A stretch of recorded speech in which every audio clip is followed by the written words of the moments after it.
As I mentioned last week, we're moving into a new series now, and I'm really excited about this new series and where we're going with it. As I posted on Facebook last night, for those of you who are on there cruising the book, we're beginning a new series, and it's going to be a pretty lengthy series, I do believe. But what we're going to cover, we're going to look at, is a portion of the Bible that not too many people spend a lot of time reading and studying. And it's also a portion of Scripture that not a lot of pastors preach out of. In fact, I can't remember many messages over the years that dealt with this particular time period in God's history of His people. And what this time period is that we're going to look at is the return from the exile. It's the return from the exile. When God's people, after they were taken off into bondage and slavery, when they went back home again to Jerusalem and rebuilt the walls and rebuilt the temple and reestablished their relationship with God as a people, as a nation. And what we're going to see is how God worked in their lives to bring them out of what they were in to go home again. And then this series is called, Can You Go Home Again? Can you go back to God? Can you go back to a relationship with God when you felt so far away from Him for so long? When maybe you've been living with or enduring the consequences of some choices that were made. Can you go back to God again? Can you get too far from Him that you don't feel like you can ever go home again? And this particular series is all going to take place in the same time period. We're going to be in a few different places in Scripture. We'll be, like today, you see we're in 2 Chronicles. But we're going to look at Ezra, we'll look at Nehemiah, we'll look at Haggai, Zechariah, a little bit in Lamentations. So we're going to pull out some different themes that we see that take place all during that one time period. So it's kind of like one of those movies or shows where you get the same thing happening, but from a bunch of people's, different people's perspectives. So you can see how God worked in their lives and how He worked in His people through those particular individuals and those particular texts. But before we look at what it means to go home again, what it means to come back from being in exile from God, before we can find out what it means to get back to God again and to understand what His people went through when they went home and had to rebuild everything from scratch, we need to look at how they got there. We need to look at what happened that caused them to end up in bondage and slavery to the Babylonians. I mean, in a movie, sometimes you see how people end up where they are, and then some of the best parts sometimes are finding out how they got to that point. And today, we're going to look specifically at that. How did God's people, the Israelites, get from where they were to being a thriving nation who worshipped Him, to become a nation who rejected Him, and ultimately was then led off into bondage and slavery to another nation? Really though, when we look at what the Israelites went through, when we look at how God's people ended up where they were, we see that it's a result of some key choices in their life. A few weeks ago in Daily Bread, I shared this with the young adults. Joe Stoll, who is the former president of Moody Bible Institute, he writes for Our Daily Bread, the devotional, so you can pick up on the back table. And in one of the devotions that he did, he talked about a friend of his who said this one time in his life. He said, "Life is not made by the dreams that you dream, but by the choices that you make." Life is not made by the dreams that you dream, but by the choices that you make. And Stoll added to that, your life today is the sum total of all the choices that you've made to this point. Your life today is the sum total of all the choices you've made to this point. So how did we end up where we are today?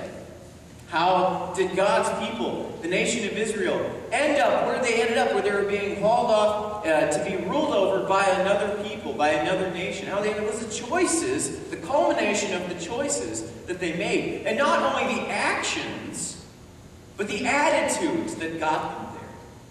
It was not only the actions, not only what they did, but their attitude behind what they did as well.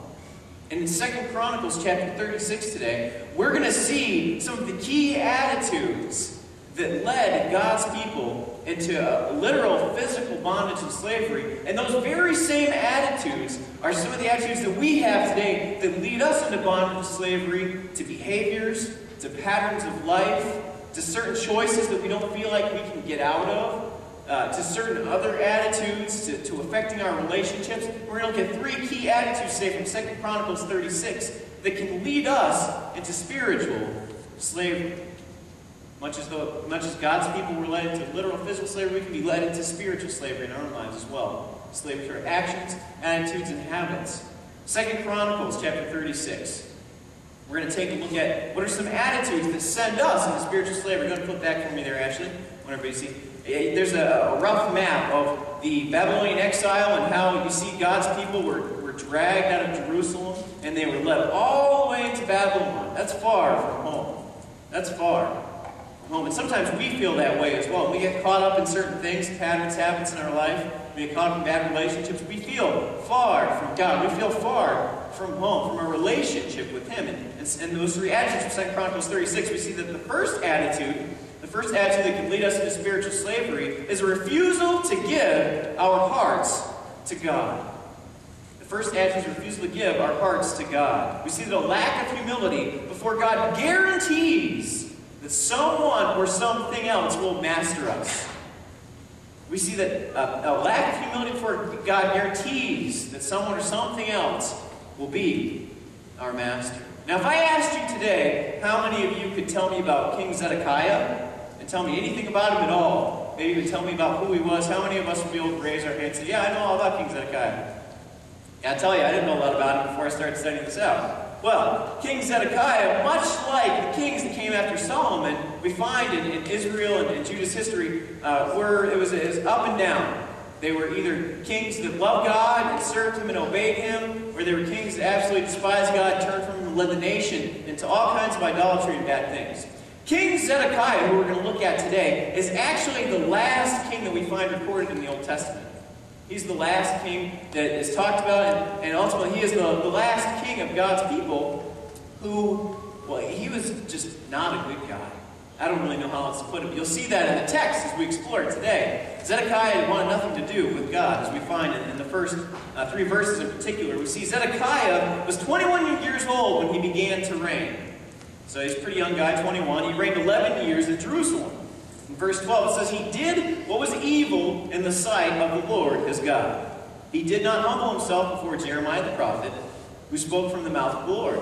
He also rebelled against King Nebuchadnezzar, who had made him swear by God. He stiffened his neck and hardened his heart against turning to the Lord, the God of Israel. So through different circumstances, Zedekiah is now the king. Now, the king before him was actually led off into slavery by Nebuchadnezzar in the first exile. So the king of Babylon, Nebuchadnezzar, comes in, he takes a whole bunch of God's people and he leads them into slavery. And what he does is he sets up a puppet king, so to speak. That's what Zedekiah is meant to be. Zedekiah was put in place so that Nebuchadnezzar could pull his strings for the remaining people who didn't go off into slavery.